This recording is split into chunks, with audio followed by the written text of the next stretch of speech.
Welcome to Conversations with Cornelius. I am your host, Cornelius. Today, you will be engaged, entertained, and educated. Stay tuned. You are about to be CC'd. It is Conversations with Cornelius. Good morning, good afternoon, good evening, whenever you are watching this. We greet you in the joy which Jesus Christ has shared and given unto us. We'd like to welcome you all to Conversations with Cornelius. And I know you guys probably can't hear us in the correct manner. It's probably coming through the webcam, but in a few seconds, it should be coming into the road. Uh, but as we are getting ready to do that, we're getting ready to have a conversation about the activities that's been going on. Um, Dylan, I'm gonna invite you on up, and I want you all to simply have an overview, meaning talk about what we just talked about in the office. You comfortable with that? Come on. You don't need. Okay.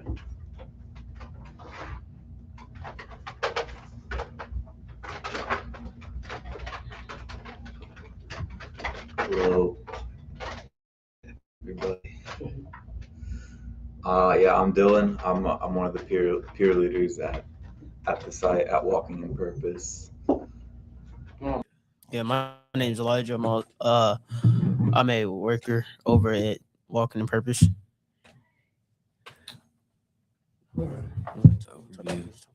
So yeah, on today's episode, we're gonna talk about violence among youth, and I guess something specifically with guns also, how that's affected people.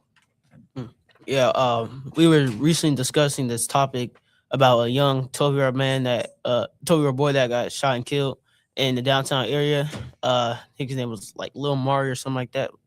We are just discussing on just topics about gun violence, just like to be safe, ways that we can avoid that stuff, things like that. Yeah. So yeah, we were talking about that, but I feel like I don't even really know the full context of what happened in that story, and I'm sure like some people here could also use an explanation on to what the story is. Or So if you know what it is. yeah, I know like to say a pretty good portion of it. So there was these two groups of young men. They had walked down into the downtown Nashville area for a scheduled fight, and they were fighting. And this one boy, he pulled out a gun and he shot this 12-year-old boy, Lil Mari, or Mari, we can just say, in the head, and he ended up passing a couple hours, days. I don't know how long, but he ended up passing, and that's just a shocking death because it's youth violence. Youth violence is like never acceptable. Is out of the norm, and in today's society and world, it's starting to become the norm. Like, or not norm per se, but happening more regularly. happening more often than it should be. And my first take would be that violence, like gangs and stuff like that, I think is a lack of immaturity. Because I would say it's a lack of immaturity because people, like, if you hear all the rap songs, the disses and things like that, it's just people just talking about one another, and it's not really real beef. It's just words coming out their mouth, and people are harming each other, killing each other, murdering because of words that's coming out their mouth. And Yeah. I think it's not a. I think it's just immature because the same. Never mind. But I think it's just immature because words doesn't affect you or what any other people have to say. And I also say what I would know. I'm gonna say what I would know, what the most that I know of. of the origin of gangs. It was a beef between the Bloods and the Crips. Basically just a feud between what the other side has been talking about, each other and things like that. So, well, I'm even though I'm off that camera, I know they can still hear me, but I have a different take upon it. Because as I was growing up, we had a saying, sticks and stones may break my bones, but words will never hurt me. And truth be told, that is a non-factual tale, because words can hurt.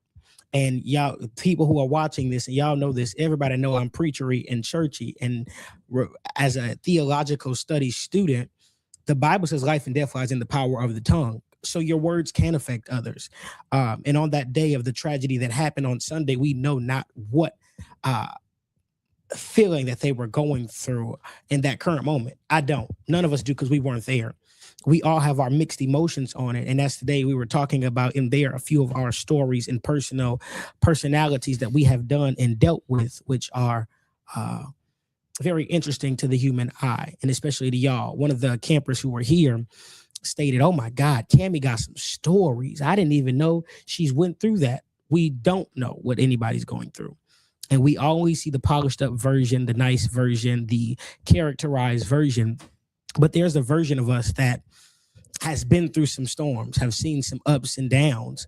And as we are talking about violence, especially in youth, because Sunday was a youth violence activity, how do we try to navigate that space of violence? How do we try to not avoid it, but try to step in so it doesn't turn out to what it did on Sunday? Because for me, Sunday evening, it had a different feel on it once I heard of the situation. It went from a howdy good time to now we have to figure out what us as a community and culture can do to support, number one, this family, and now other young individuals who are going through the ordeal of a loss. How do we deal with that? Like I asked y'all earlier today, how do y'all feel about this certain situation? Because everybody has different feelings. Now, I'll say this, because we not colorblind in here. We understand that Dylan is another color. Dylan may not be affected the same way that we may be affected, not to throw you under the bus or throw you out like that, but Dylan may not be affected the way we are affected. You won't be affected the same way we're affected. I won't be affected the same way you are affected. Yes, we have feelings, but our feelings are different. And I'm going to pose this question to y'all because I've been talking a little bit too much. How can us as adults better support youth and help prevent violence in our communities? I'd say like a good thing that we can do is just extend ourselves as a person that, as people that the youth should be able to talk to and like tell us things about like their life, or so we can like become a better base of support. And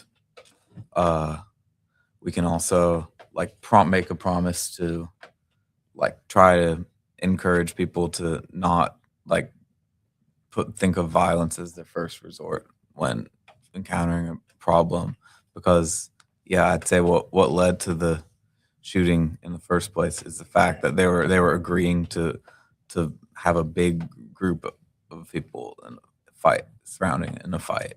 And a lot of the times that is not going to end well. So No. that is just not something to avoid. Especially. Would you mind restating that question? Absolutely. How can adults better support youth and help prevent violence in our communities? Because here's my thing, and we were just talking about this in Bible study on yesterday. It's not that the kids can help or stop any of the things that's happening, because number one, their frontal lobe has not developed yet. Your frontal cortex has not developed yet. And because I am a study major and I try to study everything, your frontal cortex does not develop to they say 25 for males and some other age for females. And most of us are not 25 yet, not in this room, probably besides Cammie. But otherwise, other than that, and we thank God for her being that age. Amen. Otherwise, other than that, our frontal cortex is not fully developed. We are still learning and growing. So how can adults help us to maintain and prevent these situations from happening? I would say the one main part is being a role model. Kids tend to look up to younger versions of themselves, and they tend to follow after their predecessor. Um, I would say that also putting them into programs like this to keep them in a safe environment, keep them out of trouble, keep them active, keep them keep their hands moving, keep them working, make building them, maturing them, things like that. I would say will help young kids, stay out of violence, stay out of trouble, and things like that. I agree with the role model thing. That's very important. It's not even like anything you have to do in particular. Like at the most basic level, it's just be a good person, and the people around you will like hopefully take take away from you like what you're doing and how you handle certain situations. Absolutely. And I want y'all to know that there is no right or wrong answers to these questions simply because we don't believe in right or wrong answers, because this is your feeling. This is how you are feeling. And you can't tell anybody else how to feel. If you have not, and I'll say it like this, and it's going to sound churchy, forgive me. If I've fallen, you cannot tell me how the pain felt when I hit the ground. You just can't, because I was the one that hit the ground. You did not feel the pain I felt when I hit the ground. Understand? But here's how I think that us as adults can support youth and better prevent these situations by providing some safe spaces. Number one, for me, because I remember as a child, we had some safe spaces, but it wasn't as safe as I would have liked it to be. Because little do y'all know this, I'm not from Nashville, Tennessee. I'm from Milwaukee, Wisconsin, where 53206 is one of the worst places to raise an African-American male. So for me growing up, I seen the violence. I seen different things. Now, it may not have been on the particular street that I lived on because my mama didn't play that, but it was around me. It was embedded by us. It was borrowed theology. It was taught to us. It was embedded. We saw this issue.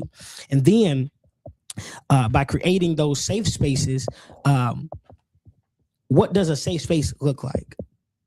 To prevent these issues from happening, what does a safe space look like? I would say a safe space, what that looks like is a place where you don't have to worry, a place that you have adults that can watch over you, that can protect you, that can guide you as you go throughout your life. Really just like a place you don't have to worry. Something like that. Yes. Yeah. Also, you're in your safe space, you'd be surrounded by people who aren't like looking to judge you or to look down on you for your issues or what you have to say. So I love those. I think another thing for me, what a safe space look like is listening to the voices like we're doing today. Listening to the voices of the youth to see what they need is. What is the need that we are trying to fix? What is the need that we are trying to get or grab? What is the need of our youth? What is something that we need in this safe space? Now, understand this, money is one. I know it's like a laugh thing, facetious and farcical, but money is something that we do need as youth. Seriously, like we need that funding to be able to do the fun stuff that we want to do. And then not only do we need money, we need a way to make it legally, because we know there are some ways to make money that are not the most legal ways. And though that's easy money, that's, as I heard as a kid, is fast money. But fast money is not best money. It's not the good money. And that's improper English, so please excuse me. But for a safe space, we need adults to listen. And we have that platform right now. Here's what I'm so grateful about in this day and age. We have a platform to speak. Facebook, YouTube, TikTok, all spaces to speak up and speak out about what we need, about how we feel. When Cameron was growing up, they didn't have this type of stuff. It wasn't a come here and talk to me about your feelings. Not to say that they weren't allowed to, but I remember even for me as a child, you depressed, go depress them dishes. You sad, you ain't got no reason to be sad. You got a house paid for. You ain't wanting, lacking for nothing. It wasn't a it wasn't that I was needing or wanting something. It's that I did not have what I wanted to have or what I felt like I needed to have in that moment. So, I'm seeing a question here from Twitch. So it says, so if Carmelo had a safe place, he wouldn't have killed. He wouldn't have gotten killed. So, what do you think? It's not necessarily about what I think. Like, if he had a safe place, as we were just talking about, being safe place in a safe environment where no trouble, not necessarily no trouble can happen, where trouble is limited and trouble is, just not as often. That's a good question. What's your thoughts on it? I would say, well, there's a context. This has to be context too. It was, I think, in the late hours of the night, and most safe places don't really operate at that late of night. Yes, he could have been going to a camp maybe in the early, maybe in the evening, or like middle day to evening. But once it's that late at night, there's not much of a safe place that is there. So I think it could have been prevented with a safe place, but also more likely than not at the time of day and the place where it is, it probably couldn't have been. What situation are you talking about in particular? Okay, I got something to say. This is Cammie. So the question was, if Carmelo had a safe space, He wouldn't have got killed. he didn't get killed. So that there was an incident. So the Metcalf kid is the one that got Carmelo killed. Anthony? Is that what Yeah, we're they're talking about Carmelo he got Anthony. killed, right? No. He killed the First name. Yeah, the person died from the result of the incident that occurred. And it happened at a track meet, so it was during the daytime, so it wasn't at night. But I understand where you were going, but I just wanted to clear it up to let people know that it didn't happen late at night. That it I was was. talking about the 12-year-old boy. Oh, okay. That's who I was talking about. I didn't. He said I don't Carmelo. even. But when did that happen? I think that happened during the daytime. Yeah, I don't know. Yeah.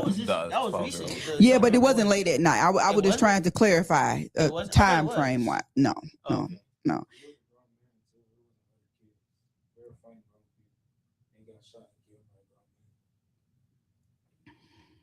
Yeah. Okay. What the comment is talking about though is the Carmelo Anthony, which happened like a year ago at the track meet. Yeah. Okay. Yeah. So, that's what he said. but And the he's question they're talking about the asking safe, or wait, let me go a back safe up. space. Yeah. the So, safe- but safe. if I'm at a track If meet, Carmelo had a safe space, he wouldn't have killed that guy. That's the question.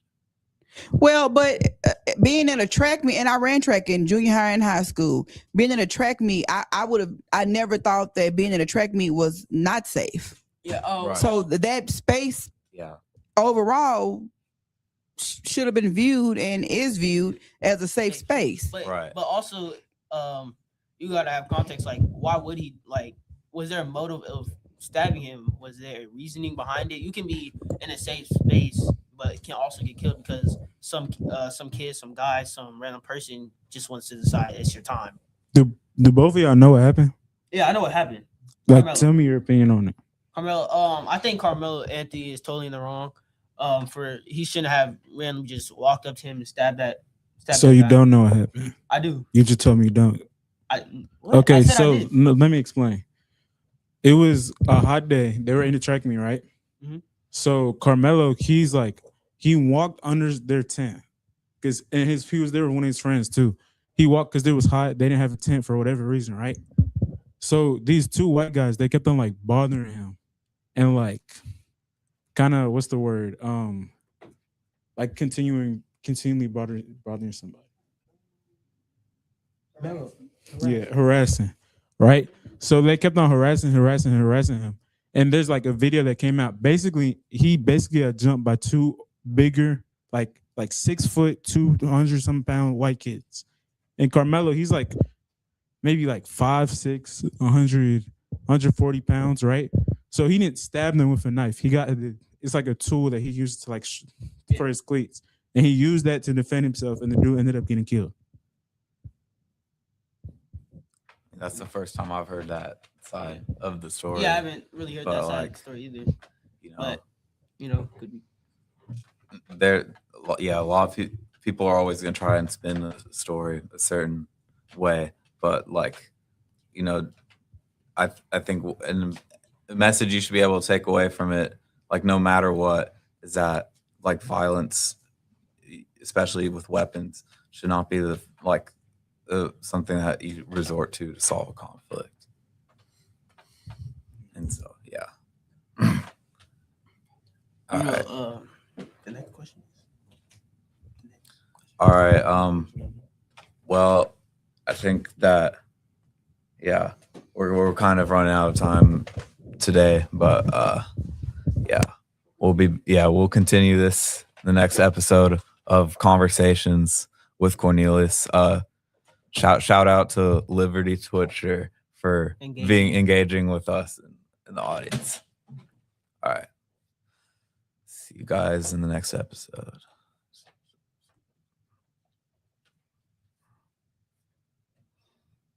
Thank you for tuning in to Conversations with Cornelius. Please follow me on my social media platforms: Facebook, Cornelius A. Hill; Instagram, Arne Hill; Twitter, Hill Cornelius; and YouTube, Cornelius Hill. Now do me a favor, like, share, and subscribe. It's Conversations with Cornelius. You've just been CC'd.